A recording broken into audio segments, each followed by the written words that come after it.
இதுவே நீங்கள் வந்து ஒரு எஸ்இஓ எக்ஸிக்யூட்டிவாக இருக்கீங்க, உங்களுக்கு உங்கள் ப்ரொஃபஷனல் எஸ்இஓவில் நீங்கள் கொண்டு போனோம் அப்படின்னா நீங்கள் ஆர்கானிக்காக பண்ணிட்டு இருப்பீங்க. ஓகேங்களா? ஆர்கானிக்காக இப்போ எஸ்இஓ சர்வீஸ் இன் பெங்களூர் நான் அவனால் கீவேர்டு ரேங்க் பண்ண முடியும்னு நினைக்கிறீங்க இனிமேல்? ஓகேவா? ஒரு ப்ராஜெக்ட் கூட எடுக்க முடியாது அடுத்த 5 வருஷத்துக்கு. ஏன்னா ஆல்ரெடி ரேங்க் ஆகிருக்கிறோன்னா பீட்டே பண்ண முடியாது.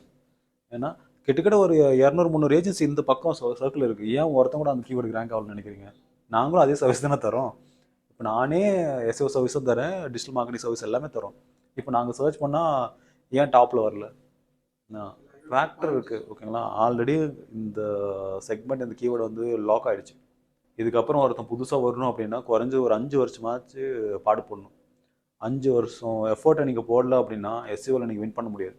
இதை போய் நீங்கள் வந்து கிளைண்ட்டுக்கிட்ட எக்ஸ்பிளைன் பண்ண முடியும்னு நினைக்கிறீங்களா? 5 வருஷம் அவனும் வருவான், அவன் 5 வருஷம் இன்வெஸ்ட்மெண்ட் கூட இல்லையா? நீங்களே இப்போ சொல்கிறீங்களே, இப்போ உங்ககிட்ட நான் ஃப்ரீலான்சர் முன்னாடி சொல்லியிருந்தேன் இல்லையா? அதில் ஒரு விஷயம் நான் மிஸ் பண்ணியிருந்தேன். என்ன அப்படின்னா, இப்போ உங்ககிட்ட ஒரு ப்ராஜெக்ட் வரேன்னு வச்சுக்கோங்களேன், நீங்கள் கம்பெனியே இல்லை, இப்போ இந்த ட்ரைனிங் முடிச்சுட்டு நீங்கள் ஒரு ஃப்ரீலான்ஸில் வரீங்க, இல்லை ஒரு ஏஜென்சி ஸ்டார்ட் பண்ணி என்னவோ பண்ணுறீங்க.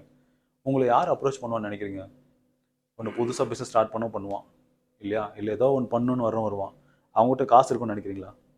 அவன் பண்ணுற 1000 ரூபாய்க்கு உங்ககிட்ட எக்ஸ்பெக்ட் பண்ணுவான் இல்லையா? ஓகேங்களா? அவங்களுக்கு நீங்கள் சொல்யூஷன் தர முடியுமான்னா முடியாது. ஒரு நாள் 2 நாள் கொடுக்கலாமே தவிர கண்டினியூஸாக கன்சிஸ்டன்சி லீட் உங்களால் கொடுக்க முடியாது. உங்களால் இல்லை, யாராலையும் கொடுக்க முடியாது. அவங்கள சாட்டிஸ்ஃபைடாகவே வச்சுக்க முடியுமான்னா முடியாது. ஏன்னா அவங்க எவ்ரிடே எக்ஸ்பென்சஸ்க்கு உங்களால் நம்பி இருப்பாங்க. எப்போ ஒரு கம்பெனி ரன் பண்ண ஒரு மார்க்கெட்டை டிபெண்ட் பண்ணியிருக்காங்களோ அவங்கள நீங்கள் ஓவர் டைம் கண்டிப்பாக லூஸ் பண்ணிடுவீங்க. ஓகேங்களா? யார்கிட்டலாம் ஒரு பெரிய பட்ஜெட் இருக்கோ அவங்க ஃபண்டமெண்டல்ஸ்க்காக, அதாவது ஃபவுண்டேஷனுக்காக அந்த மணி இன்வெஸ்ட் பண்ண ரெடியாக இருக்காங்களோ அவங்களுக்கு நீங்கள் பிஸ்னஸ் கொடுத்தீங்க அப்படின்னா நீங்களும் ஃபீஸ்ஃபுல்லாக பண்ணலாம், அவங்களையும் ஒரு அடுத்த வருஷம் கழிச்சு ஒரு ஃபீஸ்ஃபுல்லான பிளேஸ்க்கு நீங்கள் தரலாம். ஒரு ஃப்ளோ இருக்கணும். அந்த ஃப்ளோ, அந்த பிஸ்னஸ் நீங்கள் ரிஜெக்ட் பண்ணுறதுக்கும் அக்செப்ட் பண்ணுறதுக்கும் ஒரு ஸ்ட்ராட்டஜி இருக்கணும். உங்களால் அந்த கிளைண்ட்டோட ஸ்கோப் என்ன, அவன் அடுத்த நாள் ஏதாச்சும் எதிர்பார்க்குறான்னு நம்மக்கிட்ட, இல்லை அடுத்த மாதம் ஏதாச்சும் நம்மக்கிட்ட எதிர்பார்க்குறான்றத ரொம்ப கிளியராக தெரிஞ்சுக்கணும். அல்டிமேட்டாக நீங்கள் end of the day disappoint பண்ணி தான் அனுப்ப போகிறீங்க. கிளைண்ட் ஏன் உங்களை விட்டு போவான்னு நினைக்கிறீங்க? அதுதான் ப்ரைமரியாகவே இருக்கும். ஓகேங்களா? மற்றது தான் பட்ஜெட் இல்லை அது இதெல்லாம். பட்ஜெட் இல்லைன்னு சொல்கிற கிளைண்ட் எல்லாமே அன்சாட்டிஸ்ஃபை ஆகிட்டு உங்ககிட்ட எஸ்கேப் ஆகிறதுக்கு சொல்கிறான வேர்டு தானே தவிர அவங்களுக்கு என்ன இது இருக்குது? ஓகேங்களா? நம்மளை விட்டுட்டு போகணும், அடுத்த மாதம் நான் பே பண்ணக்கூடாதுன்னு நினைக்கிறாங்க அப்படின்னா அவங்களுக்கு என்னென்ன ரீசன் கிடைக்கும்னு சொல்லுங்களேன். உங்களுக்கு தெரிஞ்சதெல்லாம் ஏதாச்சும் மேட்ச் ஆகுது பார்ப்போம்.